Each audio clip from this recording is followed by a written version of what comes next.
Sur le même sujet, Monsieur Frédéric. Merci, Monsieur le Président. Madame la Ministre, je suis au moins aussi attentif que Madame Cassard à l'accord de gouvernement. Et donc, je me permets de revenir. Ah oui, on est là pour contrôler la mise en œuvre. Et on est souvent surpris d'ailleurs, dans la matière qui nous occupe, qu'on prend un certain nombre de décisions qui impactent les finances de nos concitoyens, en particulier en matière de soins de santé, sans automatiquement les retrouver dans l'accord du gouvernement, mais ça c'est une autre histoire. Sur la problématique de l'ostéopathie, je ne vais pas refaire l'historique, puisque tout cela remonte à la loi de 99 que nous avons approuvée dans ce Parlement, qui concernait l'homéopathie, l'ostéopathie, la chiropraxie et l'acupuncture. Nous savons que de nombreuses discussions ont été engagées sous la responsabilité d'ailleurs de Mme Onkelings lorsqu'elle était à la santé, pour préparer, avec le Parlement d'ailleurs, les arrêtés qui permettaient de mettre en œuvre cette loi pour l'homéopathie. Ça, c'était réglé. Vous savez aussi, puisque vous y êtes opposé, que de nombreux travaux ont été engagés, effectivement, sur l'ostéopathie.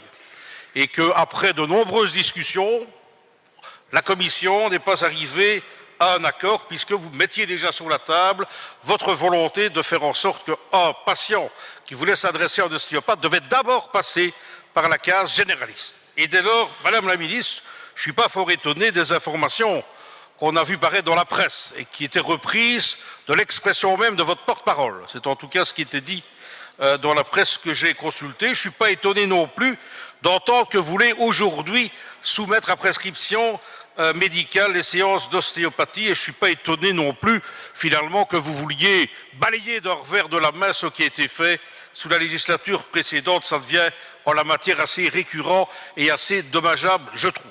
Mes questions sont donc les suivantes. Or, est-ce que vous comptez apporter une modification à la loi Colas, et quelle modification fondamentale? Confirmez-vous devant le Parlement ne pas vouloir reconnaître l'ostéopathie comme pratique de première ligne?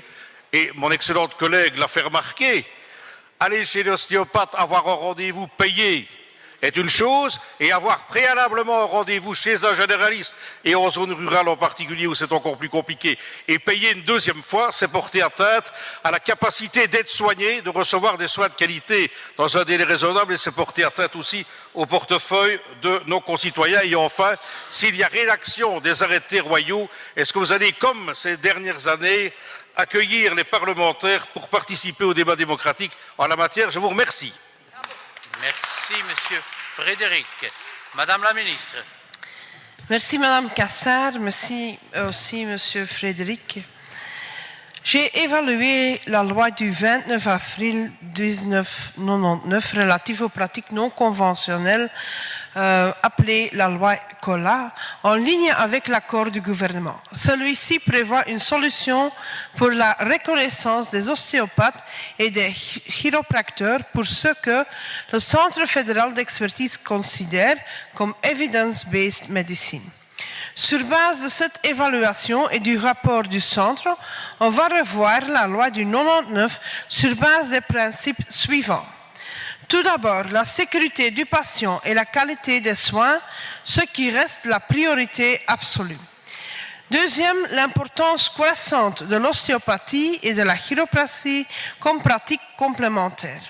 Troisième, l'evidence-based practice qui est au centre de ma politique et des réformes en cours.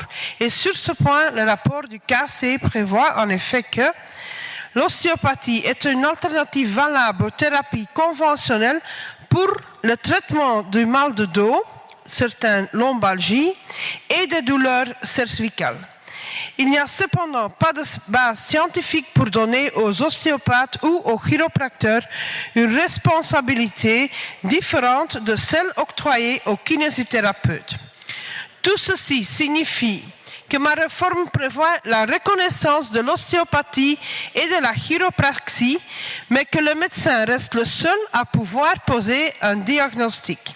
En analogie avec les kinésithérapeutes, je prévois une prescription longue durée spécifique à la pathologie diagnostiquée par le médecin.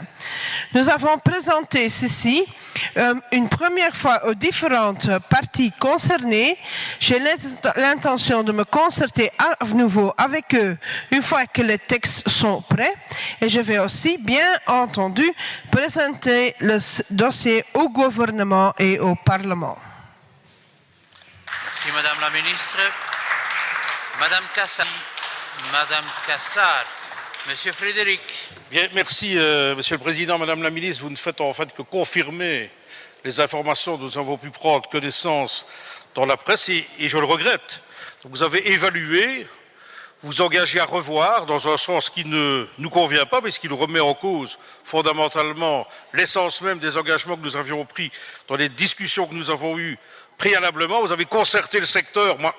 Secteur, je l'ai vu s'exprimer à de nombreuses reprises dans les médias ces jours derniers. Ils n'ont pas l'air fort emballés par votre proposition, c'est le moins qu'on en puisse dire. Je considère dès lors que c'est inacceptable, que c'est un retour en arrière, que c'est peut-être moins s'intéresser à l'intérêt général, plutôt à des considérations corporatistes, ce que je regrette en particulier dans votre chef. Ce sera en tout cas pour les patients, une perte de temps, une perte d'argent, et je me réjouis de voir comment on va évaluer l'impact que ça aura aussi sur notre sécurité sociale. Je vous remercie.